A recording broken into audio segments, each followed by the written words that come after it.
Nadie se molestará en ir a tu tonta fiesta por un nuevo trabajo, escribió mi madre en el chat familiar. Leí el mensaje, respondí, comprendido, y ese mismo día, detuve los pagos de su renta y cancelé sus tarjetas. Al día siguiente, me llevé el coche y cerré todas las cuentas a su nombre.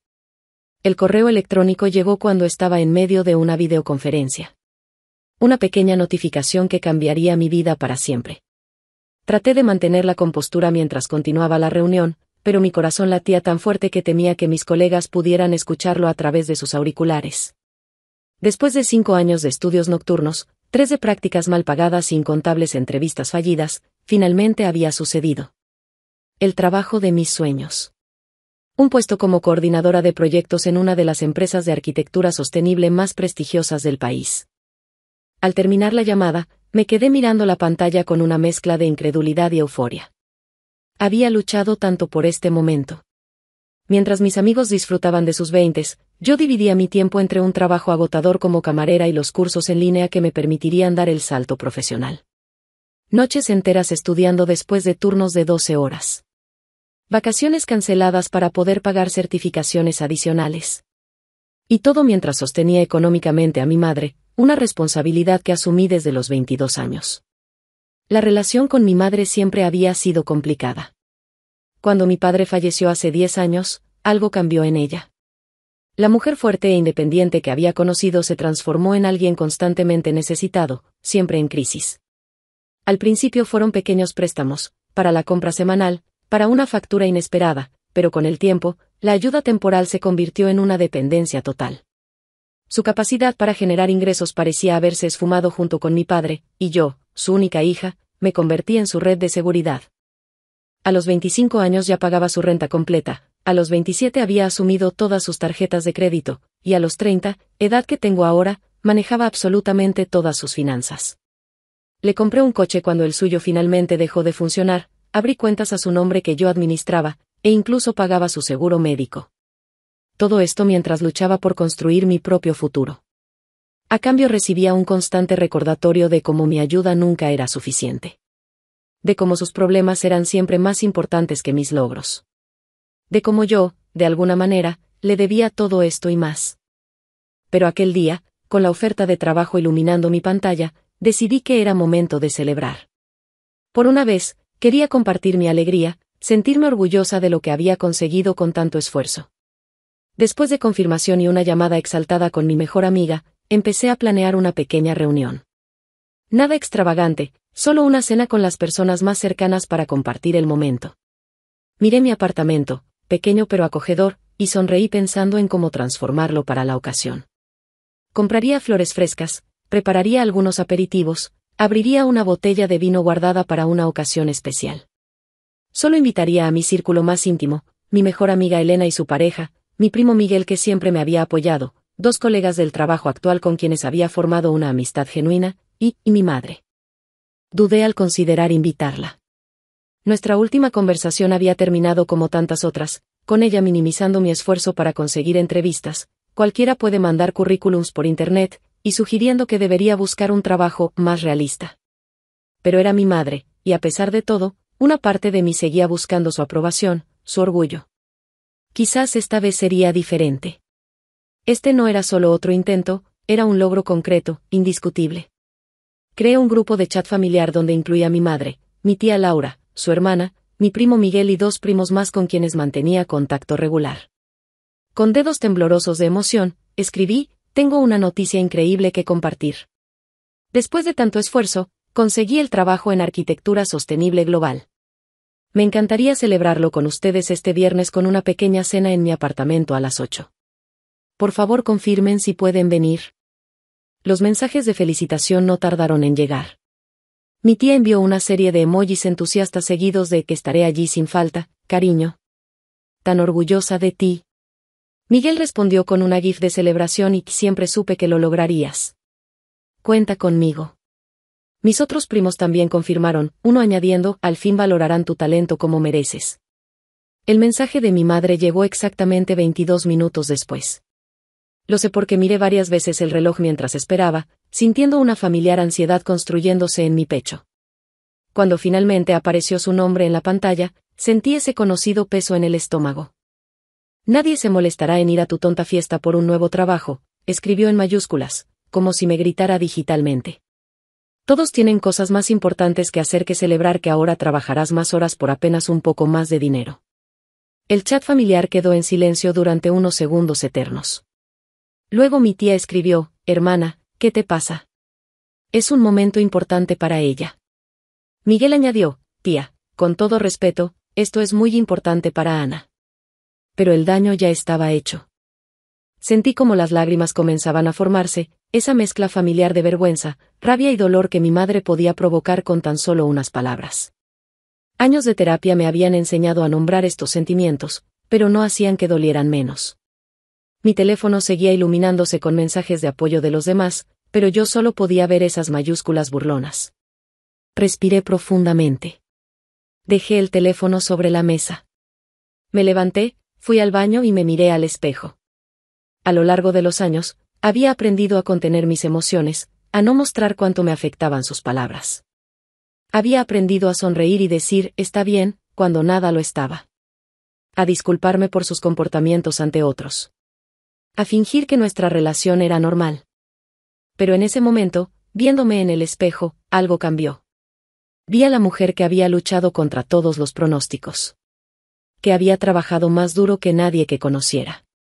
Que acababa de conseguir un trabajo por el que muchos profesionales con más experiencia competían ferozmente. Y comprendí que no merecía esto. No merecía ser humillada públicamente en un momento de celebración. Volví a la sala, tomé mi teléfono y escribí una única palabra en respuesta. Comprendido. No añadí emojis, ni explicaciones, ni disculpas. Solo esa palabra fría, calculada. Un reconocimiento de su mensaje pero no una aceptación de su poder para herirme. Y mientras apretaba enviar, una extraña calma me invadió. Era como si algo dentro de mí finalmente se hubiera roto, pero no en el sentido de destrucción sino de liberación. Miré mi teléfono un momento más, viendo cómo aparecía la marca de «Visto» bajo mi mensaje. Luego abrí mi aplicación bancaria y, con la misma calma premeditada, detuve la transferencia automática mensual para el alquiler de mi madre programada para el día siguiente. A continuación, entré en la plataforma donde administraba sus tarjetas de crédito y cancelé todas las autorizaciones de pago. No sentía rabia. No sentía tristeza. Solo una claridad cristalina que había estado esperando durante años. Esa noche no pude dormir. Me quedé sentada frente a mi computadora en la penumbra de mi apartamento, con solo la luz azulada de la pantalla iluminando la habitación. Ya no había vuelta atrás. Algo fundamental había cambiado dentro de mí, como si un interruptor que había permanecido atascado durante años finalmente se hubiera liberado.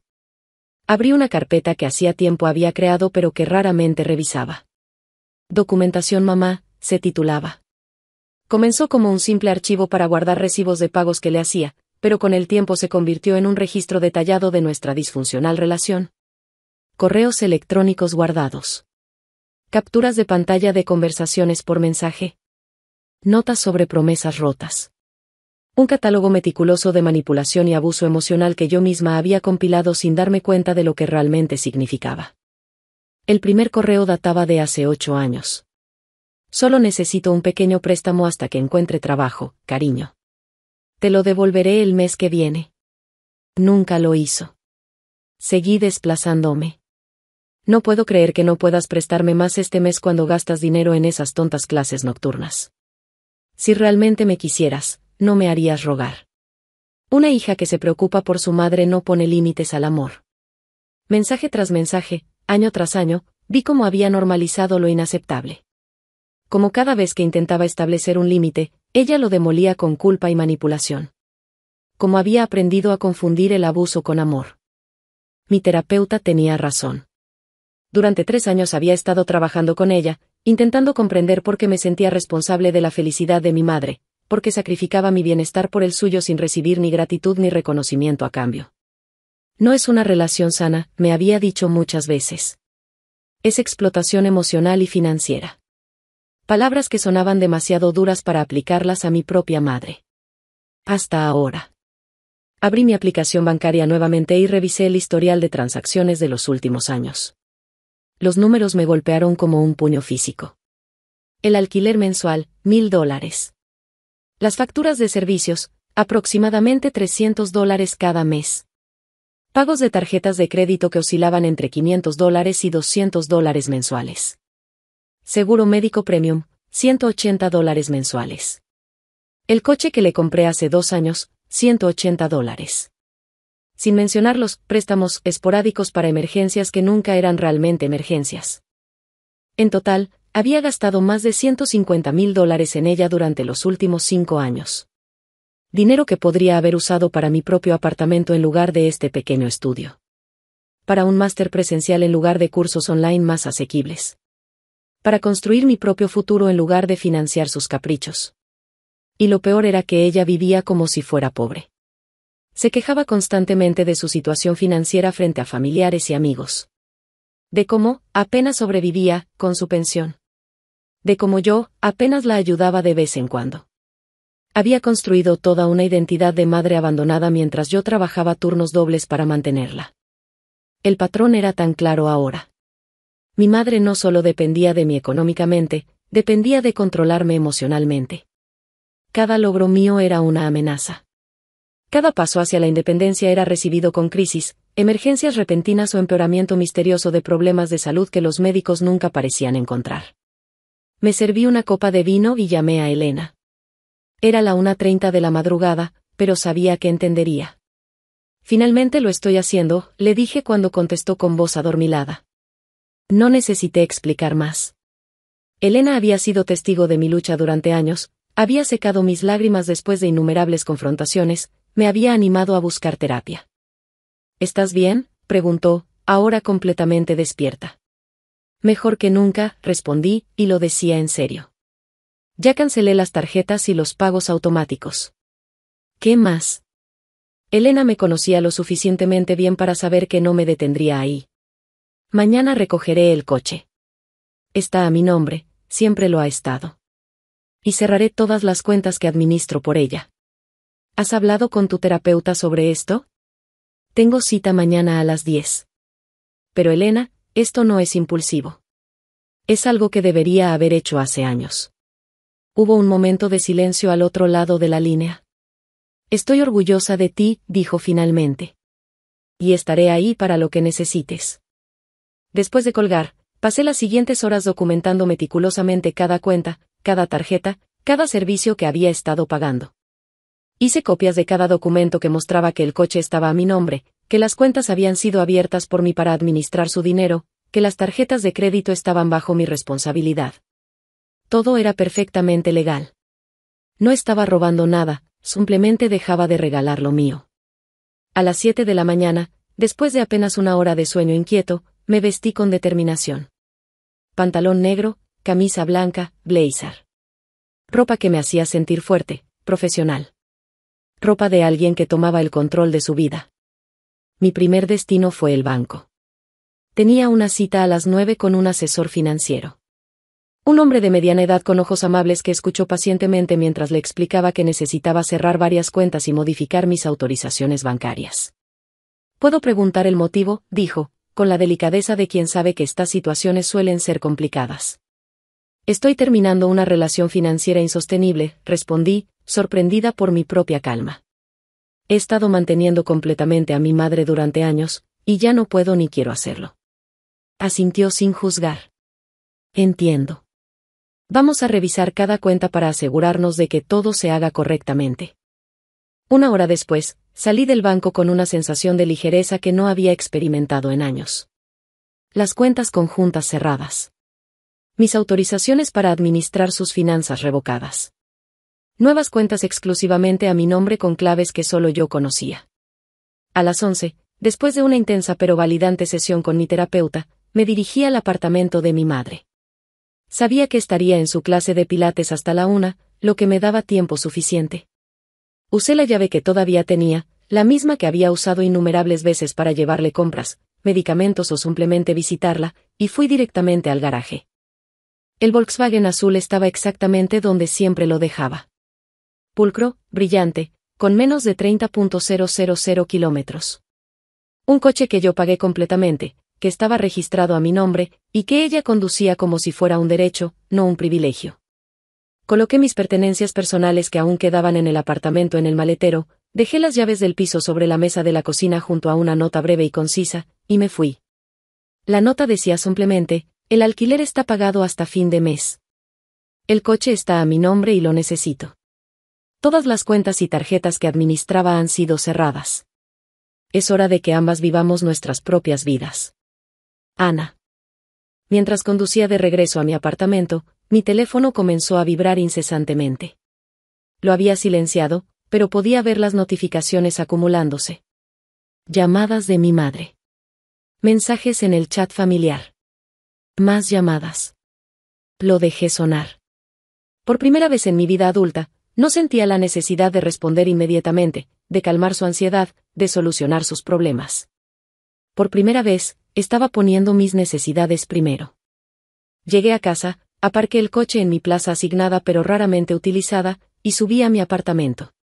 Abrí las ventanas, dejando que la brisa fresca de la mañana renovara el ambiente. Puse música, algo que raramente hacía por miedo a no escuchar si mi teléfono sonaba con alguna emergencia de mi madre. Me senté en mi pequeño sofá y finalmente miré mi teléfono. 15 llamadas perdidas. 23 mensajes. El primero, enviado a las 11:42, ¿dónde está mi coche? ¿Qué significa esta nota? Los siguientes incrementaban en urgencia y agresividad. Acusaciones de robo, de un coche que legalmente era mío. Amenazas de llamar a la policía, que solo confirmaría que todo era legal. Manipulación emocional sobre cómo la estaba matando de preocupación. El más reciente, enviado hace solo 5 minutos, no puedo creer que mi propia hija me haga esto. Después de todo lo que he sacrificado por ti. Respiré profundamente y bloqueé su número. No permanentemente, solo necesitaba espacio para pensar, para fortalecer mi resolución antes de enfrentar el inevitable huracán emocional que se avecinaba. Miré alrededor de mi pequeño apartamento y, por primera vez, vi posibilidades en lugar de limitaciones. Sin los gastos de mi madre, podría permitirme un lugar más grande. Podría aumentar mis ahorros para el futuro. Podría, finalmente, vivir mi propia vida.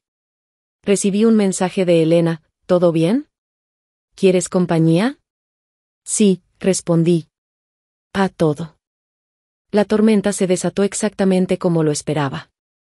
A pesar de bloquear el número de mi madre, encontró otras formas de contactarme. Correos electrónicos.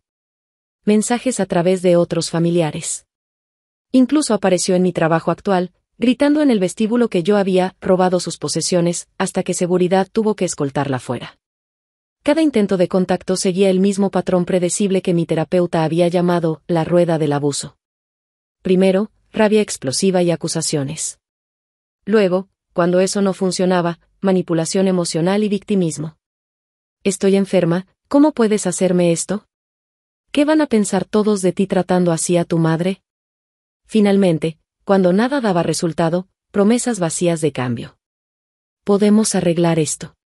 Las cosas serán diferentes. Solo dame una oportunidad. Mantuve mi silencio. No por crueldad, sino por autopreservación.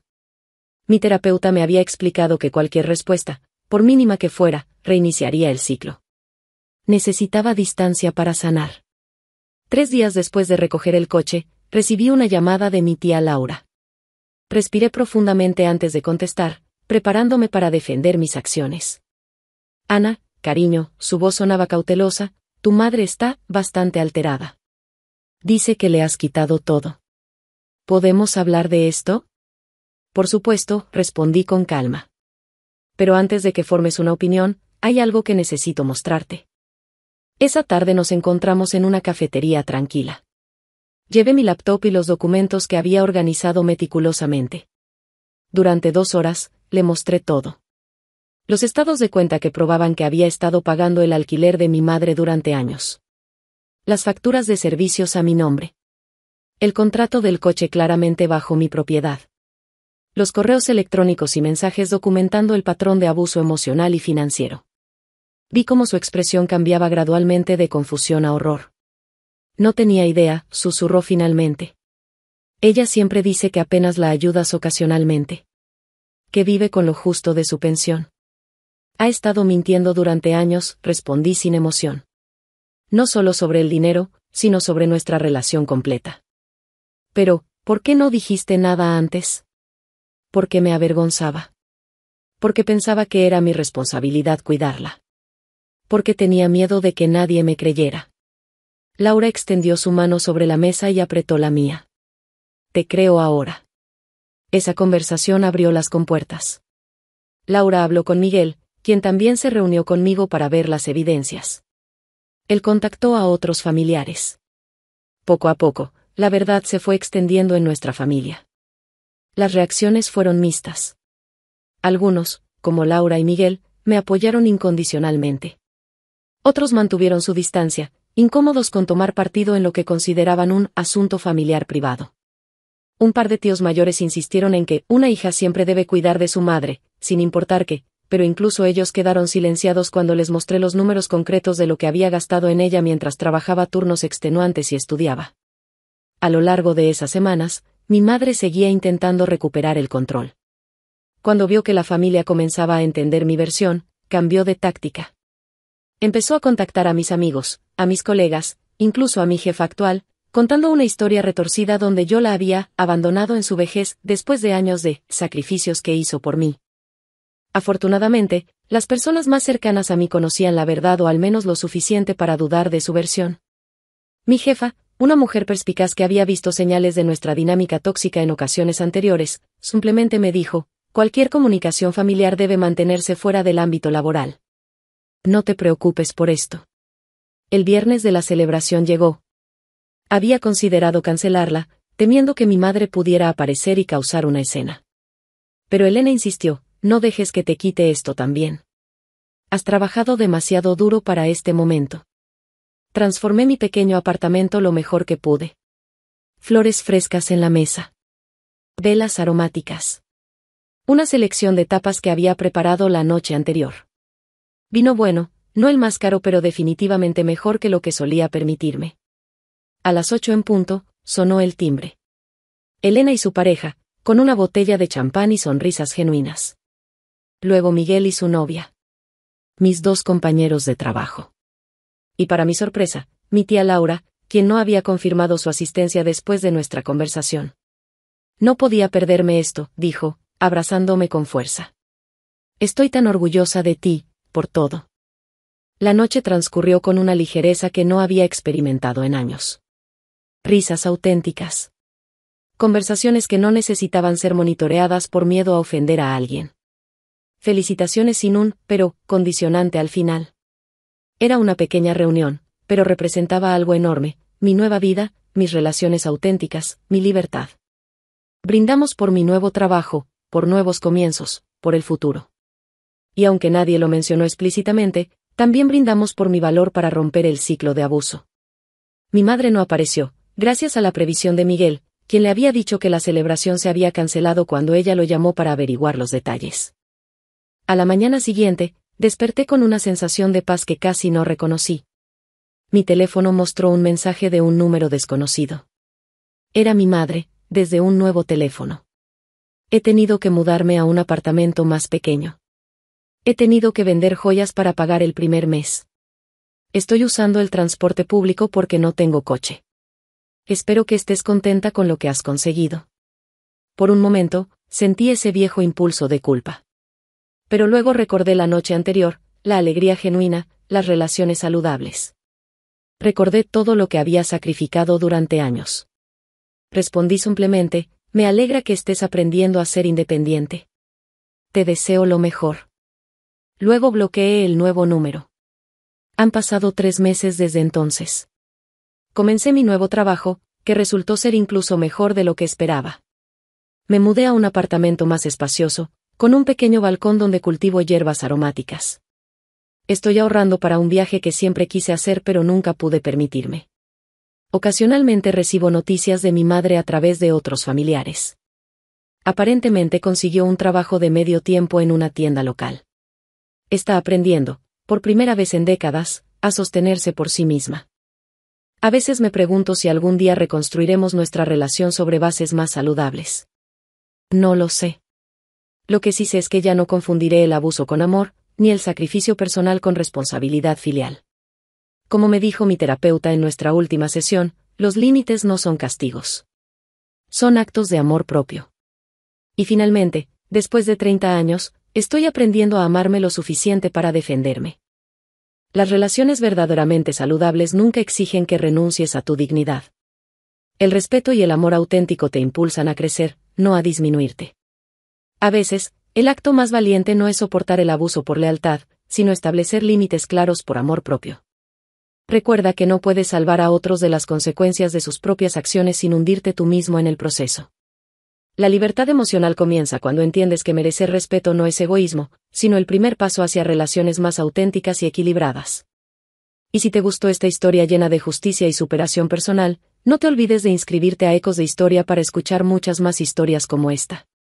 Recuerda también darle like a este video y dejar un comentario contándonos qué te pareció la decisión de Ana o si alguna vez tuviste que poner límites importantes en tu propia vida. ¿Te has encontrado en una situación similar? ¿Qué hubieras hecho tú en el lugar de la protagonista? Queremos conocer tus opiniones. Cada semana traemos nuevas historias que te harán reflexionar sobre las relaciones humanas y las decisiones difíciles que a veces debemos tomar. Activa la campanita para no perderte ninguna de nuestras publicaciones.